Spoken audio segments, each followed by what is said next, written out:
తెలంగాణ రాష్ట్రంలో కూడా న్యాయవాదులపై దాడులు కూడా విపరీతంగా పెరుగుతున్నాయని చెప్పుకోవచ్చు. నిన్న ఏదైతే మహబూబ్ నగర్ జిల్లా ఏదైతే కౌకుంట్లలో కూడా న్యాయవాదుల పైన కూడా దాడి జరిగింది. ఈ నేపథ్యంలో కూడా మహబూబ్ నగర్ జిల్లాలో నుండి బార్ అసోసియేషన్ వాళ్ళు కూడా నిరసన వ్యక్తం చేస్తున్నారు. ప్రస్తుతం ఇక్కడ మన దగ్గర బార్ అసోసియేషన్కి సంబంధించిన కొంతమంది నాయకులు ఉన్నారు, న్యాయవాదులు. వారిని అడిగే ప్రయత్నం చేద్దాం. సార్ చెప్పండి, ఎట్లా దాడి జరిగింది, ఏ విధంగా జరిగింది? చాలా దురదృష్టకరమైన రోజు ఈరోజు. నిన్న మా సహచర న్యాయవాది అయిన ఎస్ లక్ష్మారెడ్డి గారు వాళ్ళ ఊరిలోకి వెళ్తే అక్కడే ఉన్న దుండగులు వారిని కాపు కాసి వాళ్ళ ఇంట్లోకి వెళ్ళి చాలా దారుణంగా విచక్షణ రహితంగా గాయపరిచి అతన్ని హత్య చేసే ప్రయత్నం చేసిండ్రు. అయితే భగవంతుడు సహకరించి ఆయన ప్రాణాపాయం నుంచి బయటపడి ఈరోజు హాస్పిటల్లో చికిత్స పొందుతున్నాడు.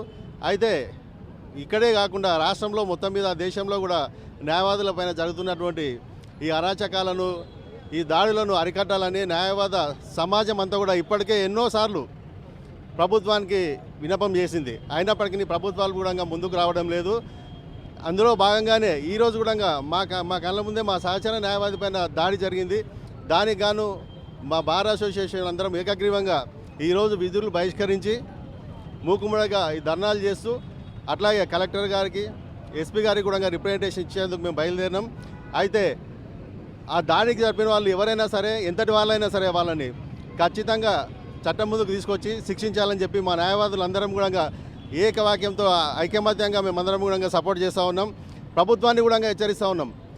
ఈ న్యాయవాదుల్లో ఒకటి కాదు, రెండు కాదు, దేశవ్యాప్తంగా రోజుకు దారుణం జరుగుతూనే ఉంది. అయినప్పటికీ ప్రభుత్వాల లోపల చలనం లేదు. ప్రభుత్వాలు, ప్రజాప్రతినిధులు ముందుకు వచ్చి ఈ న్యాయవాదుల రక్షణ చట్టం తీసుకురావాలి.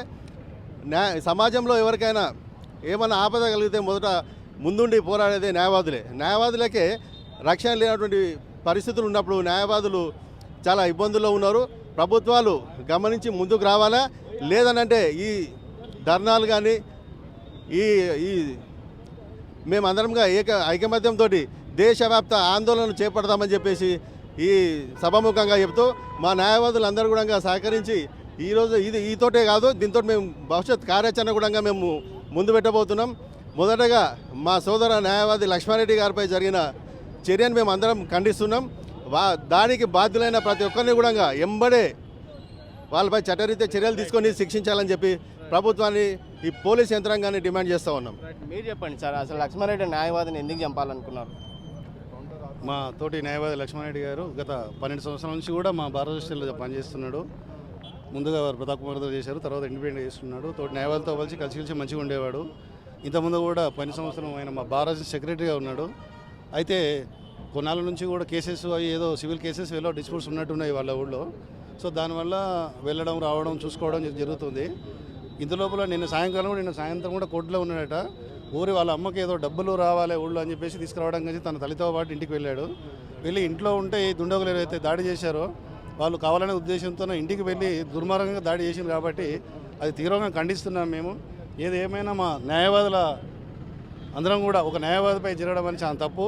కేసెస్ ఏమన్నా ఉంటే కూడా సివిల్ కోర్టులో చూసుకోవాలా, అడ్వకేట్లు చూసుకోవాలి, అంతేగాని ఇట్లా అడ్వకేట్ల మీద కానీ వేరే మీద దాడి చేయడం చాలా ఏమైనా చర్య. కాబట్టి దాన్ని అన్నీ కూడా మేము భారత తరఫున తీవ్రంగా ఖండిస్తున్నాము. కాబట్టి అలాగే లక్ష్మణరెడ్డి గారు కూడా త్వరగా కోలుకొని మళ్ళీ మాతో పాటు వచ్చి కోర్టుకు రావాలని చెప్పేసి భవన్ని ఆశిస్తూ ఈ విధంగా ఈరోజు డే మొత్తం కూడా కోర్టుని బైకాట్ చేస్తున్నాం మేము. అలాగే ఉమ్మడి జిల్లా అందరికీ కూడా మేము మెసేజ్ ఇచ్చాము. ఇవాళ మహబూబ్నగర్ ఉమ్మడి జిల్లా మొత్తం న్యాయవాదులందరూ కూడా విధులు బహిష్కరించి దానికి ఖండిస్తున్నాం దాన్ని. మేడం, చూస్తున్నాం మనం రాష్ట్రంలో గతంలో కూడా దాడులు జరిగాయి న్యాయవాదులపైన. ఎలాంటి చట్టాలు తీసుకొస్తే బాగుంటుంది? ముందుగా న్యాయవాదులందరికీ ప్రొటెక్షన్ యాక్ట్ కావాలండి. అది మేము గత ప్రభుత్వాలను చాలా రిక్వెస్ట్ చేయడం జరిగింది, కానీ ఇప్పటివరకు ఆ ప్రొటెక్షన్ యాక్ట్ తీసుకురాలేదు. కొత్త ప్రభుత్వం వచ్చింది కాబట్టి వాళ్ళకు కూడా మేము రిక్వెస్ట్ చేస్తున్నాము. కంపల్సరీగా మేము న్యాయం కోసము మా వృత్తిని మేము ధర్మంగా మేము వచ్చి న్యాయం కోసం పోరాడుతున్నాం కాబట్టి మాకు కంపల్సరీగా ప్రొటెక్షన్ యాక్ట్ కావాలి.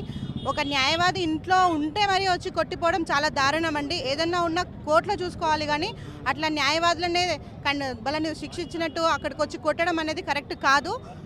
ఈ ప్రభుత్వాన్ని కోరుకుంటున్నది ఏంటంటే మేము కంపల్సరీగా న్యాయవాదులందరికీ ఏదేమైనప్పటికీ ప్రొటెక్షన్ యాక్ట్ కంపల్సరీగా కావాలని కోరుకుంటున్నాము. మీరు చెప్పండి మేడం, న్యాయవాదులపైన దాడులు జరిగి ఎట్లా చూస్తారు?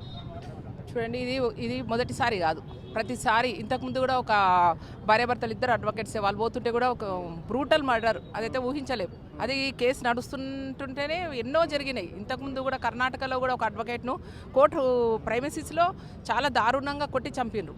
ఎక్కడ మేము చేసే న్యాయం కోసం పోరాడే వాళ్ళనే మమ్మల్ని ఇంత దారుణంగా ఇది లేకుండా, మాకు ప్రొటెక్షన్ లేకుండా పోయింది. ఇంతకుముందు ప్రభుత్వాన్ని కానీ ఇప్పుడున్న ప్రభుత్వాన్ని కూడా మేము కోరేది ఒకటే, మాకు ప్రొటెక్షన్ కావాలని.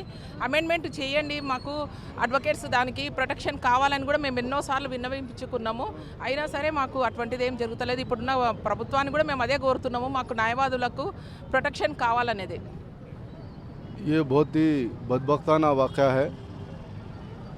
आज तक हम दूसरों को, एडवोकेट्स को मार लग रहा था, उन पर हमले हो रहे थे, तो हम हमेशा यहाँ पे प्रोटेस्ट करते थे। लेकिन आज ये गलत हवा महबूब नगर को भी आ गई है। इसके लिए बहुत इनिशिएट लेना चाहिए।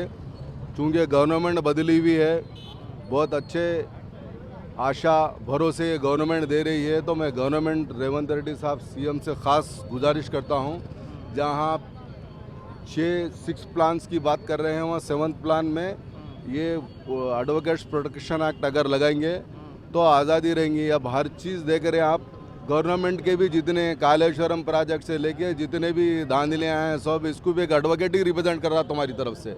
यानी एडवोकेट ब्रदरी के बगैर ना गवर्नमेंट चलने वाली है ना सोसाइटी चलने वाली है। लेकिन बदबख्ती ये है कि हमारे लोगों को प्रोटेक्शन नहीं है। जो लोग, अगर हमको प्रोटेक्शन और आज़ादी मिलेंगी तो हम अच्छा काम कर सकेंगे।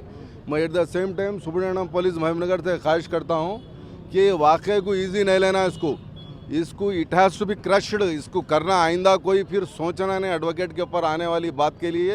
ये जब तक अगर नहीं लेंगे तो वकीला भी आज़ाद नहीं है, आप लोगों को इंसाफ नहीं दिला सकते। ये एक्ट आना ज़रूरी है। कम से कम असेंबली में ये रख के ये करने के लिए मैं तमाम अपोजिशन लीडर्स, सीएम और हर एक से ये गुजारिश करता हूँ कि कम से कम आपके दौर में जो टीआरएस नहीं कर सके आप ये भी करके बताइए, तो कम से कम एडवोकेट्स भी खुश हो जाएंगे, आपके साथ काम करेंगे।